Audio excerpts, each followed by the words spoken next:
Muy buenas amigos, ¿qué tal? Hoy os saludo yo porque Lele está un poco pachucha otra vez. Todo va bien con el embarazo, pero sigue teniendo un poquito de anemia y hay días en que lo nota más. Entonces vamos a dejar que descanse un poco y mientras yo os voy a contar este rollo de cómo ha ido cambiando mi punto de vista sobre China a lo largo de todos estos años. Bueno, he dicho todos estos años, pero en realidad solo es desde el 2011, que tampoco es tanto. A veces somos un poco exagerados con estas cosas. Hay una señora aquí limpiando la ropa y dice, ¿qué estás diciendo? No entiendo nada, ¿qué rollo estás soltando? Pues nada, como sabéis, yo vine aquí para hacer el trabajo de campo de mi tesis de sociología y como ya mencioné en otras ocasiones, yo los 2 primeros años los pasé en Wuhan, que es donde conocí a Lele y hoy en día es una ciudad súper famosa por todo esto del coronavirus, pero entonces no era un destino muy popular entre los occidentales llegados a China. De hecho, muchas veces los wuhaneses se sorprendían de verme allí y me preguntaban, ¿pero por qué has elegido esta ciudad? Principalmente porque no era un lugar tan desarrollado como Pekín, Shanghai, Shenzhen, etcétera, etcétera. Pero es que yo elegí Wuhan precisamente por eso, porque quería entender los procesos de desarrollo económico y modernización de China. Pero cuando vine a este país, yo en mi maleta mental traía un montón de equipaje producido en Occidente. Yo en España ya había leído unas cuantas obras sociológicas sobre los procesos de modernización en China y creo que me especialicé un poco en la sociología de la religión y sus implicaciones sobre el desarrollo económico. Y por supuesto también llegué con un montón de prejuicios sobre la cultura, la sociedad y la política de China, entre otros. Y todo esto lo digo porque yo creo que es muy importante darse cuenta de cómo estos esquemas mentales interfieren en nuestra forma de ver y entender la realidad. Os voy a poner un ejemplo más neutro porque si pasamos directamente a las cuestiones políticas esto se va a calentar demasiado rápido. Y para que veáis, cuando llegué yo, pero todavía hoy en día es un debate que sigue bastante vivo, se discutía mucho sobre cómo el confucianismo estaba sustituyendo al marxismo en China. Y había mucha gente que estaba escribiendo cosas sobre cómo el confucianismo tenía mucho que ver con el desarrollo económico de este país. Y a mí en parte también me encargaron esa misión. Yo tenía que investigar sobre el capitalismo confuciano. Entonces, ¿qué pasó? Que yo desde el momento en el que llegué a China iba buscando pruebas y evidencias que confirmasen esta tesis. Dicho de otra manera, yo lo que hacía era quedarme solo con aquellos aspectos de la realidad que encajaban con el esquema mental que había traído desde España. ¿Y qué pasó? Que en esos 2 primeros años que estuve en Wuhan, que conocí a muchos estudiantes para luego entrevistarlos, hacerles encuestas y demás, al final me di cuenta de que esta historia no había por dónde agarrarla. Y no porque fuese falsa de arriba abajo, porque había ciertas cuestiones que se podían defender, sino más bien porque era una simplificación demasiado burda de la realidad. Por ejemplo, yo me fijaba mucho en los símbolos que utilizan las empresas chinas y trataba de detectar rasgos confucianos, pero en la mayoría de las pequeñas y medianas empresas me encontraba con símbolos de la religión popular, del budismo, del taoísmo y muy poquita cosa que fuese claramente patrimonio del confucianismo. Entonces yo me preguntaba, ¿cómo se puede defender la noción del capitalismo confuciano frente a esta realidad? Y así es como empecé a interesarme un poco más sobre otro hilo de investigación que es el de cómo se ha construido esa noción del capitalismo confuciano. Y yo creo que en gran medida esto ha sido fruto de tomar ciertas teorías sobre la modernización que han sido muy populares en Occidente y proyectarlas sobre China. Porque dentro de estos debates hay bastante gente que está convencida de que si en Occidente el capitalismo se desarrolló apoyado sobre todo en una gran religión que era el protestantismo, en China tiene que ocurrir lo mismo con su credo mayoritario, que sería el confucianismo. ¿Y qué ocurre? Que China es un país muchísimo más complejo que eso, en parte porque tiene una historia muy larga y muy diferente de la de los países occidentales. Y esto es algo de lo que algunos estudiantes universitarios de Wuhan ya me estaban avisando, con expresiones que a nosotros, a los occidentales, a veces nos aburren un poco, como la de es que los chinos tenemos 5000 años de historia. Y es que estas expresiones a veces funcionan como una forma un tanto indirecta de decirnos, hey, echa el freno y lee un poquito más sobre nosotros antes de venir a decirnos cómo somos y cómo deberíamos ser. Pero claro, yo de todas estas cosas me fui haciendo consciente después de mucho tiempo en este país y después de aprender a escuchar a la gente. Porque como he dicho antes, yo a lo mejor hacía entrevistas a estudiantes, a trabajadores, a empresarios, pero escuchaba lo que yo quería. Sobre las ideas políticas, yo cuando llegué a China tenía esta convicción de que aquí la mayoría de la gente vivía oprimida y explotada. Yo me fijaba mucho, por ejemplo, en el nivel de competición que hay entre los estudiantes, que sigo pensando que es un problema bastante serio dentro del país. Pero claro, luego estudias la historia y te das cuenta de que esta es una característica del sistema educativo y político que viene de muchos siglos atrás y de la que de hecho muchos chinos están orgullosos. Porque de hecho aquí a cantidad de gente le convence la idea de que se tenga que competir para que los más aptos sean los que ocupen los cargos de responsabilidad. Cuando empecé a tener un poco de confianza con los estudiantes chinos y hacerles entrevistas, que las hacía en inglés porque yo entonces todavía no hablaba mandarín, me contaban cosas que encajaban muy bien con ese discurso de la opresión que traía yo desde Occidente. Me hablaban de pasar años y años internos en los centros educativos, viendo muy poquito a sus padres, de una cantidad de horas de estudio al día y a la semana que para mí era algo surrealista, de que no les dejaban tener novio o novia, en fin, era una vida muy dura y yo a veces sentía lástima por ellos. Y yo a veces daba por hecho que esto era parte de un plan maquiavélico del gobierno chino para poder explotar mejor a los ciudadanos. Pero la realidad es que muchos de estos estudiantes a los que entrevisté yo, en parte porque ya hablaban algo de inglés, luego se iban a los Estados Unidos y se quedaban allí. Es más, yo los conocí gracias a que empecé a ofrecer clases de español y muchos de ellos se apuntaron porque sabían que en las zonas de los Estados Unidos a las que iban a ir también se hablaba esta lengua. Pero el gobierno chino, ¿qué provecho le sacaba a esa fuga de cerebros? Y luego, indagando en la realidad y sobre todo, como he dicho antes, escuchando de verdad a la gente, te das cuenta de lo compleja que es esta situación. En China, la presión para que estudiemos y trabajemos duro no solo viene del gobierno, sino también de los profesores, de la familia y de nosotros mismos. Yo, por ejemplo, muchas veces les preguntaba así directamente a los estudiantes, ¿por qué estudiáis tan duro? Y la mayoría de ellos me respondían, porque somos un montón de gente. Sí. Y a mí como sociólogo llegado de Occidente, esa respuesta no me gustaba demasiado porque yo esperaba otro tipo de pistas. Pero para los estudiantes esa era su realidad. Su realidad era un nivel de competencia cuyas causas quizás para muchos eran irrelevantes. Y la mayoría de ellos, eso también lo vi en los resultados de la encuesta, estaba dispuesto a competir para mejorar su calidad de vida. Desde un punto de vista objetivo, estaba claro que su principal problema era cómo acceder a un nivel de vida mejor. Que es un problema que nos podemos encontrar en un montón de países. Es más, yo diría que es el problema en mayúsculas. Y la verdad es que muchos de los problemas de China, sobre los que había leído yo muchas veces en los medios de comunicación occidentales, eran irrelevantes para ellos. Y aunque en las entrevistas hablamos de todo, hablamos de autoritarismo, de democracia, de explotación laboral, etcétera, etcétera, todo esto lo veían con cierta distancia, en parte porque eran universitarios, aunque muchos de ellos venían de familias humildes, y en parte porque China era y sigue siendo un país que económicamente sigue ofreciendo muchas oportunidades para mejorar tu calidad de vida y esto es importantísimo para tener a la gente contenta. Yo cuando entrevistaba a mis estudiantes me contaban 1000 penurias, pero ellos siempre tenían la convicción de que su vida iba a ser mejor que la de sus padres y yo, por ejemplo, no tenía demasiadas esperanzas de ello. De hecho, yo cuando vine a China en el año 2011, mucha gente aquí ya sabía lo fuerte que había azotado la crisis económica a España. Y unos cuantos te decían, uy, allí tenéis mucho desempleo, ¿cómo os las arregláis para vivir? Y claro, es que las perspectivas laborales son una cuestión fundamental para hablar del bienestar de una sociedad.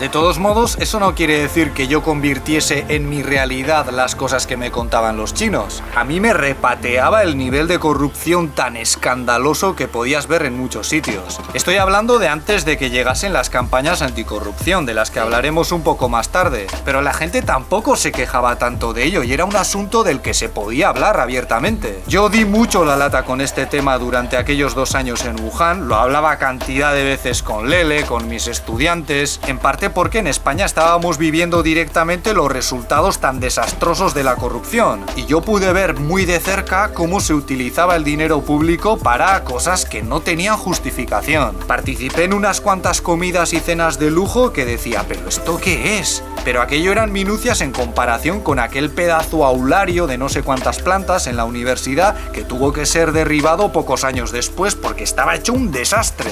Sin embargo, en lo relativo a ciertos aspectos del sistema político, como por ejemplo la participación democrática, yo seguía manteniendo una postura de superioridad moral que es la que podemos encontrar en muchos medios de comunicación occidentales. Yo, por ejemplo, preguntaba a estos estudiantes cómo era convertirse en miembro del Partido Comunista, intenté que me dejasen ir a ver cómo eran los cursos, siempre me decían a todo que sí, aunque al final nunca pude ir, y les chinchaba mucho en cantidad de asuntos políticos, les ponía muchas veces contra las cuerdas. Entre mis estudiantes había muchos defensores del partido y del gobierno chino, aunque esto es algo que a mucha gente desde fuera le resulta difícil de creer, pero yo creo que a menudo se cortaban a la hora de discutir conmigo o no lo hacían de forma tan agresiva, no porque no se sintiesen capaces de ganarme en un debate, sino por una cuestión de respeto, porque en China muchas veces, aunque se pueda discutir perfectamente, a la gente no le gusta hacerlo por no generar mal rollo. Ya os hemos dicho muchas veces que no es una cultura tan dada a la confrontación directa,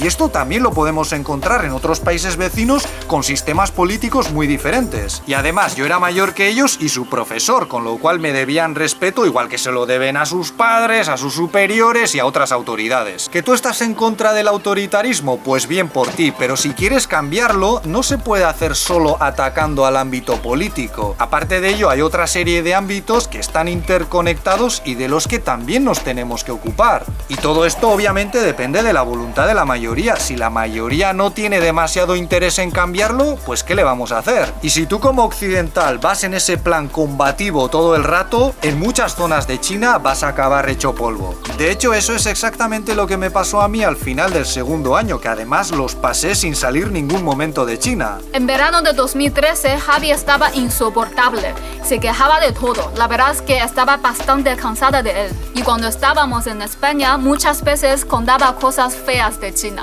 Claro, pero al mismo tiempo, aunque no sabía muy bien por qué, no era muy consciente de ello, echaba un montón de menos vivir en este país. Y aparte, espero que nadie se ofenda por esto, me fui dando cuenta de que en China podía disfrutar de un buen futuro. Y algunos diréis, ya está el estómago agradecido. Pero es que claro, poder contar con unas buenas condiciones de vida también es un derecho fundamental. Y a mí ya me habían ofrecido 2 becas doctorales para seguir investigando, una para Taiwán y otra para China continental. Sabía que podía encontrar un buen trabajo, me los habían ofrecido ya, y al final si otro país te ofrece la posibilidad de disfrutar de estos derechos tan básicos, que no estamos hablando de enriquecerse ni nada por el estilo, ¿hasta qué punto puedes mantener esa postura de inmigrante con complejo de superioridad moral? Yo creo que cualquier país realmente democrático tiene la obligación de garantizar el derecho al trabajo y el acceso a una vida digna. ¿O qué pasa, que votamos en contra de esos intereses?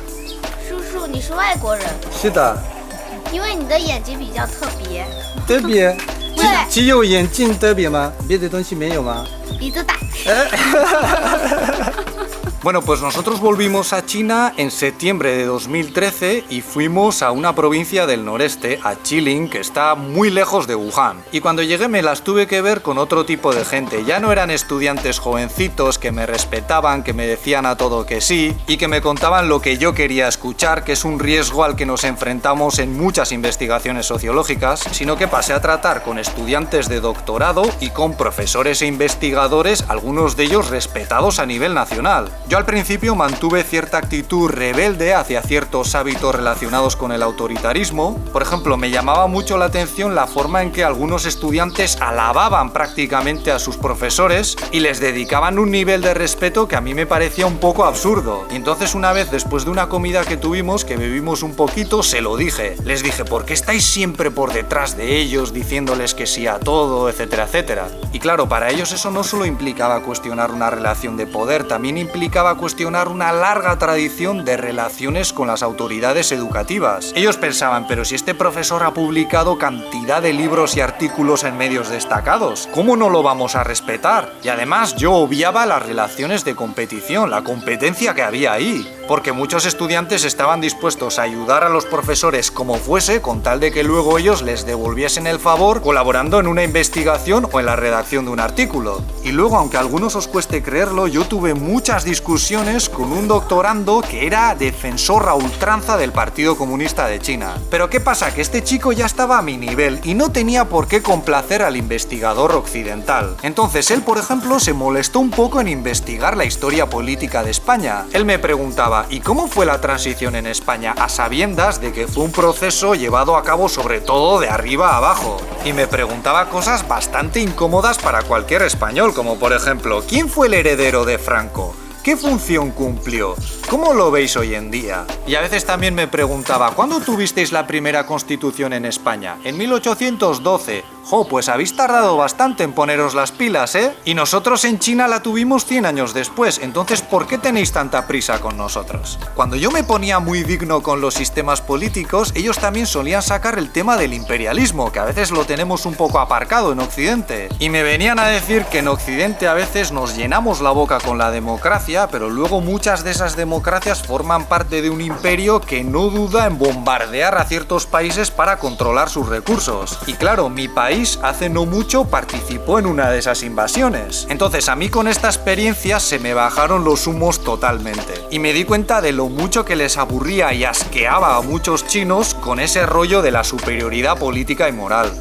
Por cierto, ni estos colegas ni mis profesores chinos interfirieron nunca en el contenido de mi tesis. De hecho, el director de mi tesis siguió siendo el director que tenía en España. Y lo más que hizo mi tutor en China fue recomendarme algo de bibliografía, llevarme a una fábrica en la que estaba haciendo una ronda de entrevistas y poco más. Bueno, también fuimos a unas cuantas comidas y cenas de las que os he comentado antes con bastante lujo. Pero ¿qué pasó? Que el año siguiente, cuando se pusieron en marcha las campañas anticorrupción, se acabó con esta costumbre de cuajo. Y en las universidades enseguida se notó ese nuevo ambiente de que había que tener mucho cuidado con lo que se hacía con el dinero público. Es más, en Changchun, la ciudad en la que vivíamos, se hablaba de zonas enteras de restaurantes a las que se les acabó el negocio. Y luego los efectos de esta lucha contra la corrupción también los hemos visto en otros ámbitos. En la forma en la que te tratan los funcionarios, en la forma en la que funcionan las empresas. Que sí, que en los medios occidentales se ha insistido mucho en que detrás de todo esto había una lucha entre los máximos líderes. Pero haya lucha o no, las ventajas desde el punto de vista del contribuyente las hemos visto claramente. Y al final tiene mucho sentido, porque ¿qué importa que tu sistema político sea este o aquel si al final está podrido de corrupción?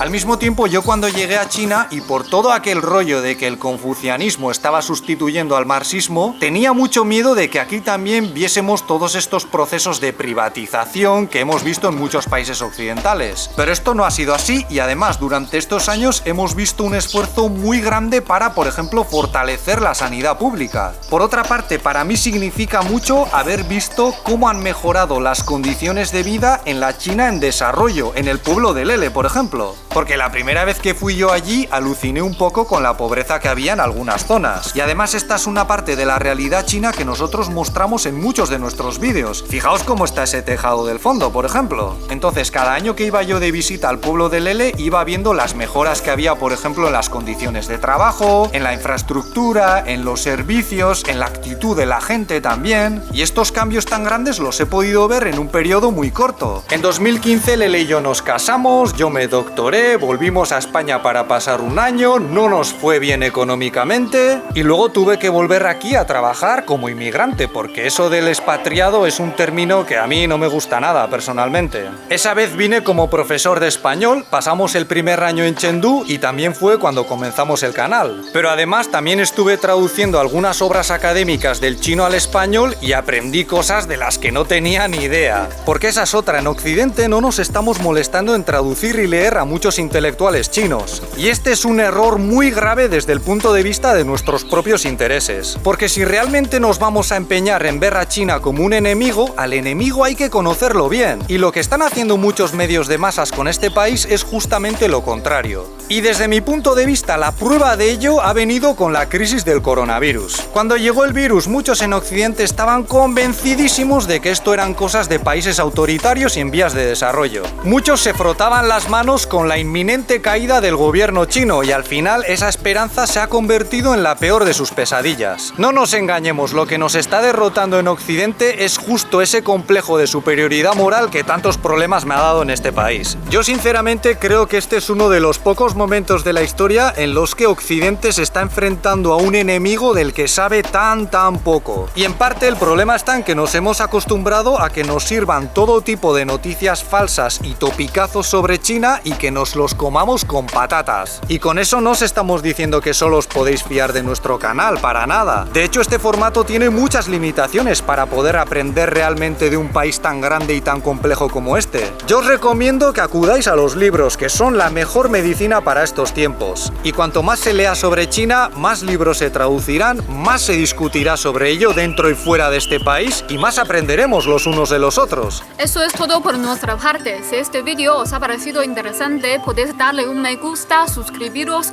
o ayudarnos con Patreon, donde también publicamos contenido. Muchas gracias por vuestra atención y hasta la próxima. ¡Hasta luego!